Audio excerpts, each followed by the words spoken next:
오늘은 법에 대한 이야기입니다. 법. 근데 다른 법이 아니고요. 양심의 법입니다. 양심의 법. 오늘 성경 말씀 13장 1절부터 10절까지는 법에 대한 이야기를 하고 세상의 권위자들에 대한 이야기를 하고 있습니다. 근데 여기서 핵심적으로 중요한 것은 양심의 법입니다. 양심의 법. 읽어보시면 알겠지만 양심의 법이라는 것을 굉장히 그리스도인들에게는 특별한 그리스도인들이 가지고 있는 특별한 능력이라면 능력일 수 있습니다. 그래서 오늘 그 양심의 법에 대해서 오늘 말씀을 나눠볼까 합니다. 양심이 뭘까요? 양심은 사람마다 다르다. 문화와 시대에 따라서 양심이 차이가 있다고는 합니다. 근데 양심은 간단하게 말해서 옳고 그름을 구분하는 어떤 기준 같은 것이에요. 구분하는 능력이기도 합니다. 옳고 그름을 구분하는 기준과 능력이죠. 그리고 이 옳고 그름을 구분하는 능력은 강력합니다. 아주 강력합니다. 문화마다 시대마다 조금씩 차이가 있는 것은 사실입니다. 하지만 그 어떤 문화나 사회에서도 이 양심의 힘은 강력해요. 저희가 약속 시간에 늦으면 어떡하죠? 자랑하지 않죠. 내가 약속 시간에 늦어서 너무 잘했다라고 생각하는 사람은 없을 겁니다.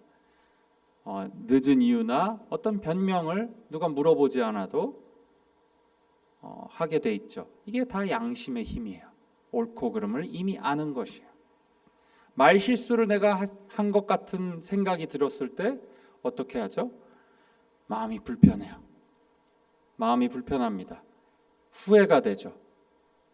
이것이 다 마음의 기준, 옳고 그름의 기준에 따라서 우리가 굉장히 마음이 어렵기도 하고 그리고 반대로 만족스럽고 뿌듯하기도 합니다. 이렇게 양심은 그냥 가만히 있는 것이 아니라 굉장히 역동적이에요. 우리가 잘못했을 때 우리를 판단하고 정죄합니다. 제가 뉴욕에 다시 오고 나서 한 6개월 동안을 뉴욕시티에 카메라가 있는 줄 몰랐습니다. 도로에 카메라가 있는 줄 몰랐어요. 그래서 카메라 한번 이제 스피딩하면 50불이더라고요. 제가 많이 투자했습니다. 카메라 스피딩을 해서 25인데 35로 달리고 해서 여러 번, 이제 너무 아깝죠, 돈으로. 여러 번 이제 스피딩 바이올레이션으로 여러 번 냈어요. 그런데 제가 6개월 온 지 얼마 안 냈다고 봐줄까요? 봐주지 않죠. 멀시가 없습니다. 거기에는. 양심도 마찬가지예요. 양심도. 나의 사정을 봐주지 않아요. 나의 개인적인 사정을 봐주지 않습니다. 언제나 우리의 마음을 판단하고 정죄합니다. 이건 모두의 양심입니다. 그리스도인들에게만 있는 것이 아니죠. 그럼 그리스도인들에게는 그 양심이 어떤 영향일까요? 그리스도인들의 양심은 어떤가요? 예수 그리스도를 믿을 때 양심의 변화가 생깁니다. 어떤 변화가 생기죠? 나의 옳고 그름을 판단하고 정죄하는 양심의 목소리가 사라질까요? 애석하게도 정반대입니다. 더욱더 강력해집니다. 신앙인으로서 내가 왜 살아가는데 그리스도인으로 살아가면서 점점 왜 내 죄악이 더 보이고 더 작은 것에 죄책감을 느끼고, 일반 사람들이라면은 죄책감을 느끼지 않은 일들도 나에게 마음에 죄책감이 들고 후회가 되고 힘들어하는 이유가 뭘까요? 바로 이 이유가 여기 있습니다. 그리스도인들은 진정한 그리스도인들은 하나님 예수님을 믿고 성령의 감화를 받아서 새로운 마음이 양심을 가진 사람들은 이 양심의 옳고 그름의 잣대와 그 판단과 정죄가 훨씬 더 크고 강력하게 들리는 것이에요.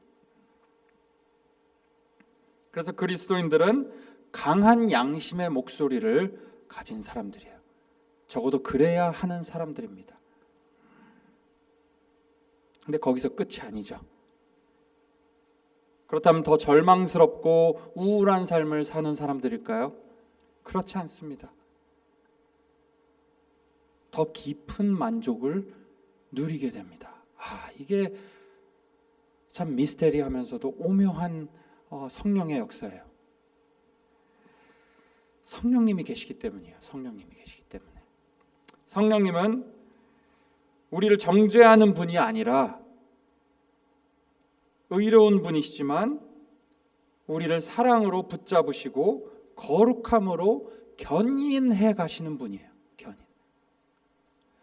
우리의 똑같은 죄악을 보고 성령님이 없는 사람은 나의 죄악을 보고 내 스스로 외식함으로 가리려고 하지만, 그리고 절망하지만, 우리는 실제를 더욱더 성령님께서는 우리의 죄성을 더욱더 밝고 명확하게 보여주게 하시고 그것을 바꿔나가시고 우리를 거룩함으로 견인해 나가시는 능력이 있으신 분이라는 것이 성령은.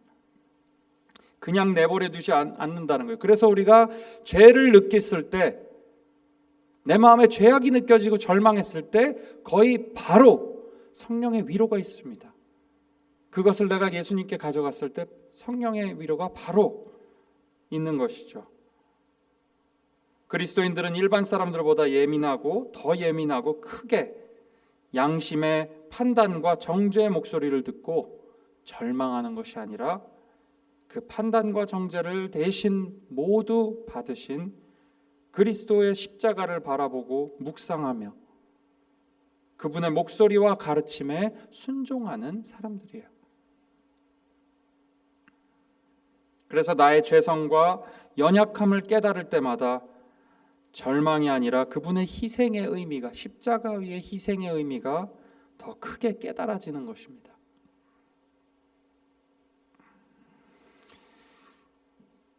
곧 그리스도를 믿음으로 변화된 사람의 마음에는 선한 양심의 법의 목소리가 더 강하게 들리고 선한 양심으로 생각하고 행동하는 것이에요. 성령의 목소리에 나의 죄악된 마음이, 딱딱한 마음이 깨지고 얼음 같은 마음이 녹아서 마음에 평안이 깃드는 것입니다. 이것이 우리가 말하는 순종의 기쁨입니다. 순종의 기쁨.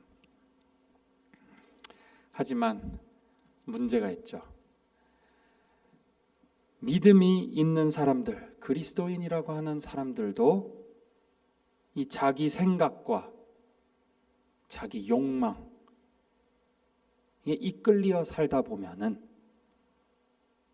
양심이 어두워지고 양심이 둔해져서 그 감각을 완전히 잃어버릴 수가 있다는 것이에요. 이런 일은 나이, 배경, 직업, 성별, 직분에 상관없습니다. 오히려 어린아이와 같은 마음은 배우는 마음이에요. 배우는 마음. 누구한테 배우죠? 주님께 배워야 돼요. 주님께 어떻게 배우죠? 말씀에 배워야 됩니다. 저도 이 자리에 서 있지만 저도 주님 앞에 말씀의 학생입니다. 모두가 그렇습니다. 모든 사람은 누구든 어떤 직분이든 말씀에 충실한 학생이 돼야 돼요. 스튜던트가 돼야 돼요. 우리가 결국 여기 있는 이유 다 말씀이죠. 성경에 보면 약한 양심이나 둔해진 양심, 성경에 보면 양심에 대해서 여러 가지 말이 있습니다.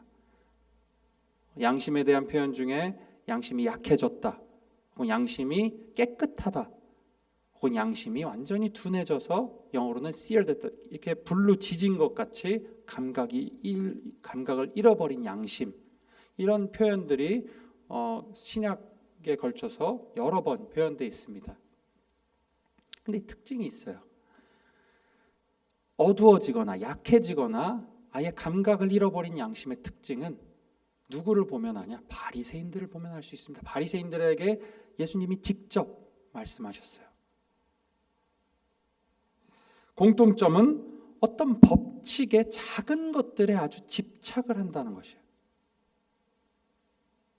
작은 법칙들을 세우기를 좋아하고 그것에 집착한다는 것이에요. 그리고 또 반대로 재밌는 것은 어떤 법에는 아주 무지하리만큼 신경을 쓰지 않는다는 것이죠. 이것이 양심과 다 관련되어 있는 것입니다. 성경에서 보면. 예수님이 바리새인들에게 이렇게 말씀하셨죠. 화 있을진저 외식하는 서기관과 바리새인들이여, 너희가 박하와 회향과 근체의 11조를 들이되 율법에 더 중한 바 의와 인내와 믿음은 버렸도다. 그러나 이것을 행하고 저것도 버리지 말아야 할지니라. 결국은 작은 것에 중요한 선한 것이라고 믿는 것들도 하나님이 보시기에 의롭지 않게 될 수 있다는 것이에요. 선하지 않게 될 수 있다는 것이에요. 의와 믿음과 인내를 저버리지만, 정의죠, 정의. 그래서 그 다음에 이렇게 말씀합니다. 눈먼 인도자들아, 너희는 작은 벌레들을 걸러내면서 낙타는 그냥 삼키는 자들이다. 아이러니한 거예요. 아이러니. 방금 말씀드린 대로 아주 작은 것에 집착하면서도 정작 지켜야 되는 더 큰 하나님의 의로운 법은 지키지 않고 무시하는 것들이에요. 누가 볼까봐 사람의 눈치를 보고 두려운 마음의 법칙을 따르는 것, 혹은 사람에게 인정을 받기 위해서 따르는 것, 그것은 양심의 법이 아닙니다. 그건 양심의 법을 따르는 것이 아니죠. 양심의 법을 따르기 위해서는 오늘 말씀을 통해서 알 수 있는 것은 가져야 하는 딱 한 가지 마음이 있습니다.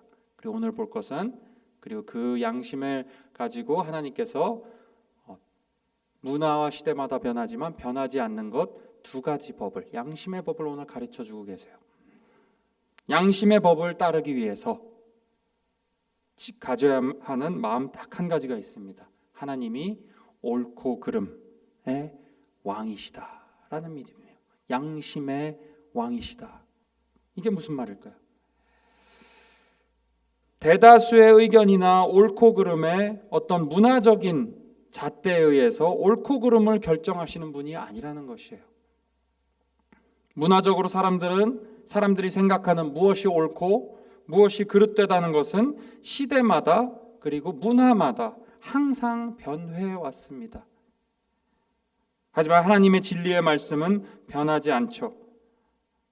그래서 변하는 문화마다 진리를 적용하는 방법이 달라져야 합니다. 문화적인 대변혁을 지금 경험하는 세대죠, 저희가. 특히 모든 문화적이고 습관적인 옳고 그름을 판단하는 잣대는 하나님의 말씀에 다시 돌아가서 비추어 봐야 합니다. 그렇기 때문에 누가 보지 않아도, 내가 하는 생각이 다른 사람들이 모두 동의하지 않아도, 그리고 다른 사람들이 반대하는 생각이나 의견일지라도 내가 성경의 말씀에 비추어 보고 성령님의 선한 양심에 비추었을 때 꺼리낌이 없다면 이것은 지킬 가치가 있는 것이죠. 내가 모든 것을 다 잃더라도, 그것이 비록 나의 목숨을 잃더라도, 그것이 나의 목숨일지라도 지켜내는 것이 양심의 법을 따르는 것입니다. 순교자들이 모두 그랬어요. 순교자들이. 내가 죽더라도 나의 목숨보다 더 귀한 것이 하나님의 양심의 법이다. 것을 몸으로 다 표현한 사람들이죠. 몸으로 증명해낸 사람들입니다. 그래서 양심의 법을 따르는 것은 사람을 두려워하는 것이 아니라 하나님의 말씀의 법을 두려워하는 것이에요. 말씀을 깊이 상고하고 삶의 하나하나 모든 면이 어떻게 복음에 맞게 변화되어야 하나 고민하고 적용되어야 합니다. 아드 폰테스라는 말이 있습니다. 이게 라틴어인데요. To the sources예요. 근본으로 돌아가는 것입니다. source로 돌아가는 것이. 근원으로 돌아가자는 그 운동이 르네상스 시대 때 여러 가지 문학에 있어서 이제 유행을 했습니다. 성경도 마찬가지였어요. 헬라어와 이제 히브리어를 더욱더 깊이 연구하게 된 것이죠. 이게 우리에게 오늘 주는 아주 좋은 지혜인 것 같습니다. 우리의 생명의 근원지인 말씀으로 항상 돌아가서 나의 어두워진 양심에 성령의 큰 목소리를 들어야 됩니다. 그리고 하나님은 고난을 통해서, 고통을 통해서 우리의 잠자는 양심을 일깨우시기도 하죠.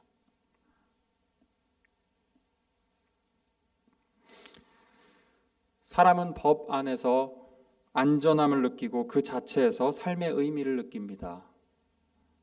그리고 이것이 침범당했을 때 불안해지고 때로는 분노하기도 하죠. 이런 양심의 법을 따를 때 양심의 법도 마찬가지입니다. 우리가 마음의 평안이 없는 것은 이 양심의 법에 둔해졌기 때문일지도 모릅니다. 양심의 법을 따를 때 개인적인 삶에 큰 의미가 돼요. 하나님의 위로와 인정을 받고 삶을 살아가는 힘을 줍니다. 양심의 법을 따르는 삶을. 그리고 더 나아가서 공동체적으로는 교회의 세속화를 막을 수 있어요. 교회가 왜 이렇게 세속화가 됐을까요? 양심이 어두워져서 그래요. 성령님이 살아계시고 강력하게 말씀은 강력한데 우리의 양심이 달라졌기에, 우리의 양심이 어두워졌기에, 약해졌기에 세상 사람들과 구분이 없는 것이에요. 역사적으로 봐도 항상 교회 사람들이 교회를 왜 왔다가 떠날까요? 교회도 별반 다르지 않기 때문이에요. 보니까 인간적이고 특별함이 없기 때문에 굳이 내가 와서 더 엑스트라 타임을 써가며 있을 필요가 없는 것이죠.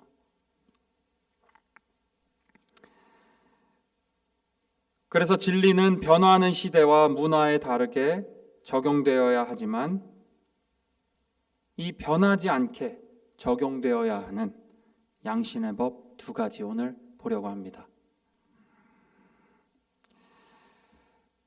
하나님의 궁극적인 권위를 인정하고 양심의 법을 따른다는 것은 첫 번째로 양심으로 좋은 시민이 되고 두 번째로는 양심으로 사랑의 이웃이 되어야 한다는 것이에요.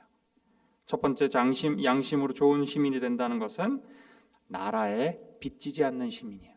그리고 두 번째로 양심으로 사랑하는 이웃이 되어야 한다. 사랑하는 시민이 되어야 한다라는 것은 사랑에 빚지는 시민이 되어야 한다. 짧게 두 가지 보겠습니다. 결국은 양심으로 좋은 시민이 되어야 된다는 것이에요. 공동체, 저희가 속한 교회가 아니라 이 세상에서 어떤 시민이, 어떤 구성원이, 사회 구성원이 되어야 하냐. 양심으로 좋은 시민이 되어야 된다는 것이죠. 첫 번째, 나라에 빚지지 않는 그리스도인이 되어야 돼요. 이것이 하나님의 백성들이 하나님께서 우리를 부르신 목적입니다.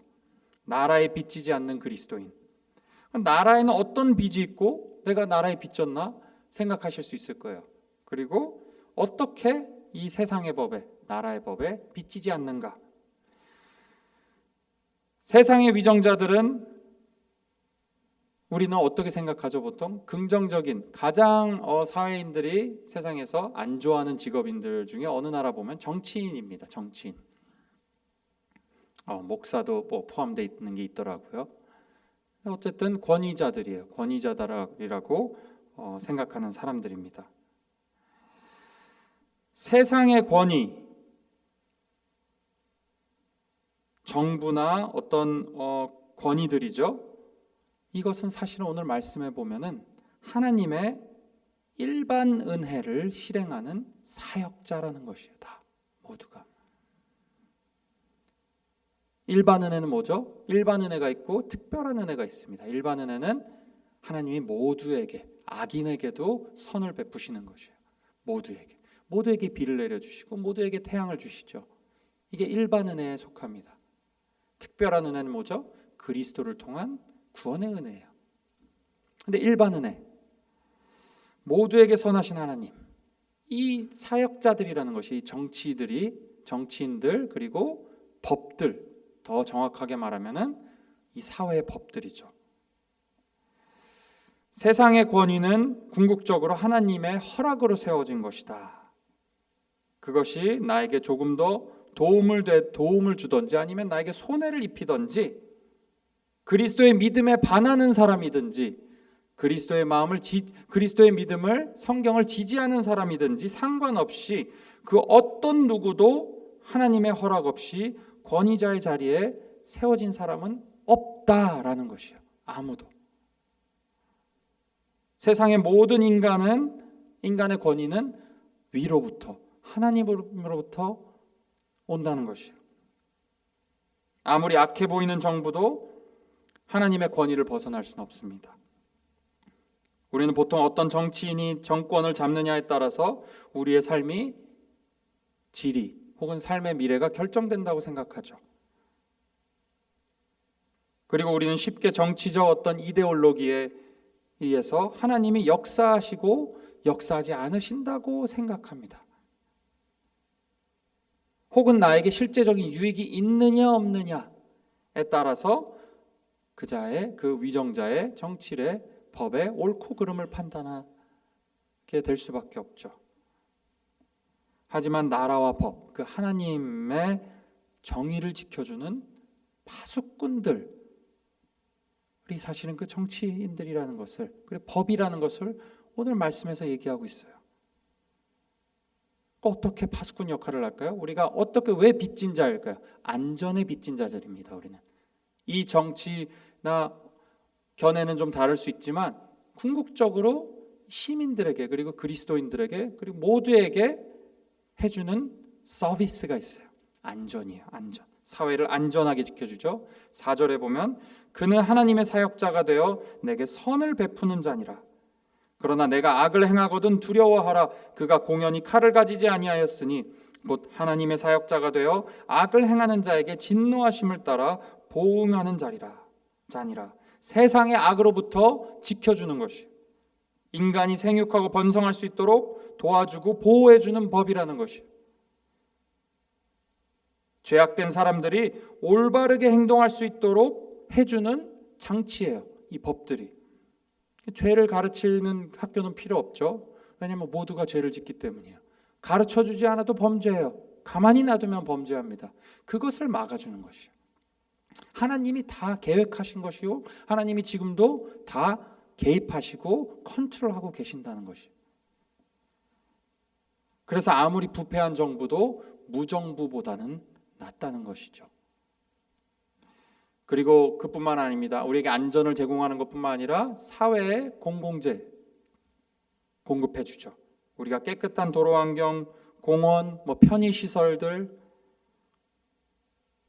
사실 하나님이 세상의 권위자를 통해서 우리에게 공급하시는 것, 모두에게 공급하시는 것, 이게 다 사실은 인간이 만들어낸 시스템이 아니라 어떤 시스템이든지 하나님이 어떤 방법이라든지 어떤 문화든 어떤 시대든 불문하고 다 하나님이 사실은 공급하신다는 것이에요.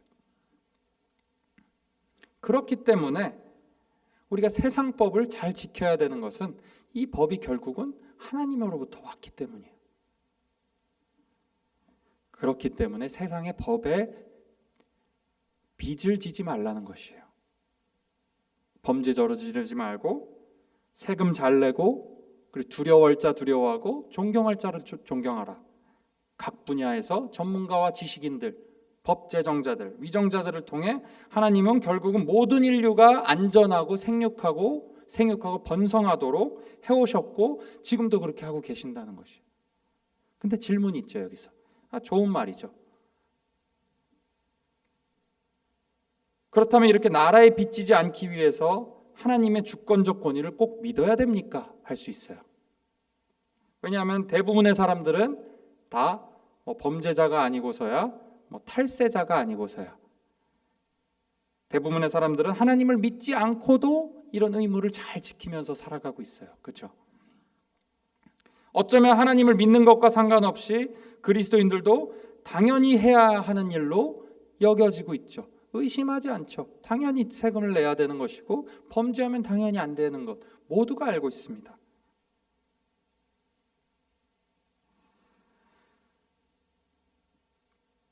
그런데 이 세상의 법에 가장 큰 약점이 있어요. 가장 큰 약점이 있습니다. 이것이 오늘 사실 굉장히 중요합니다. 이 세상의 법, 모두가 지켜야 하는 이 법의 가장 큰 약점은 바로 이 세상의 법은 양심을 통제하지 못하는 것에 양심을 통제하지 못한다는 것이에요.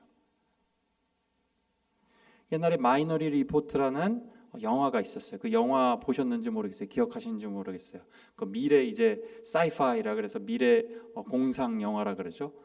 이제 어떤 이제 특별한 능력을 가진 두 명이 있어요. 그 두 명은 앞으로 일어날 범죄를 예견할 수 있어요. 이렇게 환상을 봐요. 그래서 그게 이제 범죄를 그 사람이 먼저 보면은 이제 가서 그 범죄를 저지르지 못하게 막는 것이에요. 경찰이 가서. 그래서 범죄율이 거의 제로로 가까이 떨어지게 만들었다라는 것이죠. 근데 그런 배경에서 이제 벌어지는 일들을 아주 재밌게 담고 있습니다. 근데 하지만 마이너리 리포트에서도 범죄는 제로로 만들었지만 계속 범죄가 일어나는 것은 막지 못해요. 결국은 계속해서 그 환상을 보고 범죄를 막아야 되는 것이죠. 양심을 통제하지 못한다는 것이요. 일반적인 것은 법을 두려워하는 마음입니다. 법을 지킬 때 일반적으로는 양심이 없이도 법을 지킬 수가 있어요. 양심 없어도 법은 지켜야 됩니다. 왜 그러죠? 아니면 내 손해니까. 내가 더 큰 손해를 보고 나에게 더 유익이 안 되니까 두려운 마음에 합니다. 그렇기 때문에 세상의 법은 모든 것을 통제할 수 없기 때문에, 그것을 알기 때문에 어떻게 하죠? 법망을 피한다면 나쁜 일도 나쁜 일이 아닌 게 돼버릴 수가 있어요. 법에 저촉만 안 된다면 요리조리 피해서 사실은 나쁜 일인데도 나쁜 일이 아닌 것처럼 여겨질 수가 있어요. 이것이 아주 큰 이 세상 법의 약점이에요. 양심을 통제하지 못한다는 것. 하지만 그리스도인들은 이 양심의 통제를 받는 사람들입니다. 양심의 통제를 받는 사람. 성령의 능력으로 강한 양심의 통제를 받는 사람들이에요. 5절에 보면 그러므로 복종하지 아니할 수 없으니 진노 때문에 할 것이 아니라 양심을 따라 할 것이라. 그래서 그리스도인들만의 법을 두려움이 아닌 변화된 선한 양심으로 지킬 수 있는 능력이 있어요. 그리스도인들은. 그렇기 때문에 세상 사람들 하는 만큼만 살아가면 안 된다는 소리도 되겠죠. 세상 사람만 하는 만큼 그냥 법만 지키고 요리조리 피해서 내 그냥 삶을 혼자 살아가면 안 된다라는 것이요. 그 의무보다 더 큰 의무를 하나님께서 우리에게 주셨다는, 그것이 두 번째 포인트입니다. 세상의 법 위에 더 위에 있는 양심의 법에 통치받는 사람들이에요. 그렇기 때문에 여기서 더 한 가지 더 얘기하면은 양심을 사용해서 지키지 않아야 하는 법도 있는 것이에요. 악한 법이 있죠. 성경에 위배되는 법이 있죠. 그 법을 그럼 여기서는 순종하라는 것입니까? 절대 그렇지 않습니다. 양심의 법은 곧 하나님의 말씀의 법이고 하나님의 법입니다. 그 법은 세상의 위정자들이 만든 그 법의 위에 있습니다. 이 당시 때도 로마에서 시저 그 숭배를, 황제 숭배를 요구하는 법이 있었죠. 그것을 지키지 않았어요. 왜? 반역자들이 아니죠. 반역자들이기 때문에 그런 것이 아니죠. 양심의 법을 더 지킨 것을, 양심의 법을 더 두려워했기 때문이에요. 지금 시대도 마찬가지입니다. 수년 전에도 콜로라도에서 그 베이커리, 잭 필립스라는 분이 크리스천인데 베이커리에 게이들, 동성애 결혼한 자들이 와서 만들어 달라 그랬을 때 그걸 거절했다가 이제 법정 싸움이 시작됐어요. 그래서 결국은 웨딩 케이크를 만들지 못하는 지경까지 이르렀고, 그 이후에도 또 어떤 자기 트랜스젠더 된 젠더가 와서 의도적으로 만들어 달라 그랬어요. 거절하니까 그것도 또 이제 수를 했습니다. 고발을 한 거죠. 이렇게 지금도 법정 싸움이 있는 걸로 알고 있습니다. 계속해서 이렇게 사실은 하나님의 법을 따르다 보면은 핍박을 받을 수밖에 없는 지금 현실입니다. 하지만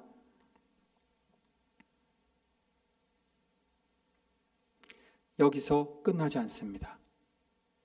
바로 하나님은 우리에게 한 가지 더 양심의 법을, 양심범위를 지키는 것에 있어서 한 가지 더 말씀하고 계세요. 이것이 가장 오늘의 중요한 말씀이기도 합니다. 바로 사랑에 빚진 사람으로 사는 것이요. 여기 원어에 보면은 빚지다라는 말이 동일하게 계속 연속으로 쓰여진 2번이 있습니다.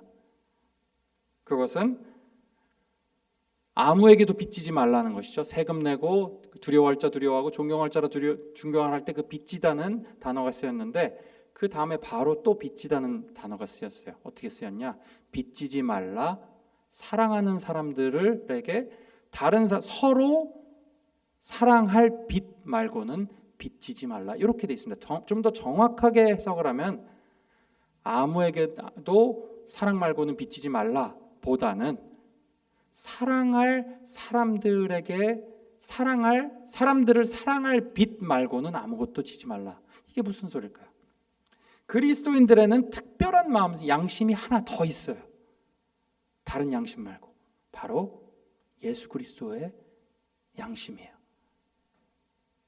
사랑의 빚진 자들이에요. 어떻게 얘기하죠? 제가 읽어드리겠습니다. 피차 사랑의 빚 외에는 아무에게든지 아무 빚도 지지 말라. 남을 사랑하는 자는 율법을 다 이루었느니라. 사랑에 빚진 사람인 것처럼 모든 사람을 사랑하라는 것이요. 우리 그리스도인들은 은혜로 구원받았다고 믿는 사람들입니다. 그리고 실제로 은혜로 구원받은 사람들이죠. 곧 예수 그리스도의 십자가의 사랑에 빚진 자들입니다. 근데 그 빚을, 사랑의 빚을, 예수 그리스도에게 하나님한테 받은 사랑의 빚을 누구한테 갚으라고요? 사람한테 갚으라는 거예요. 서로에게 갚으라는 것이에요. 그 사랑의 빚을 사람들에게 갚으라.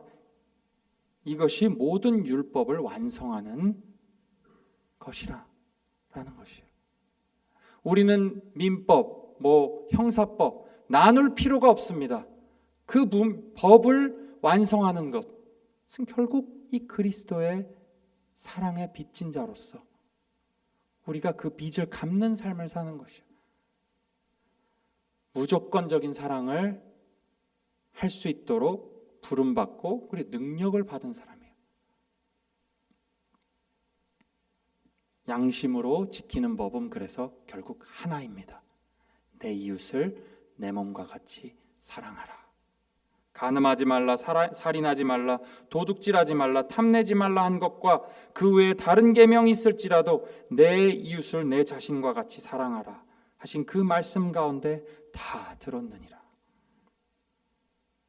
그리스도에게 빚진 사랑을 오늘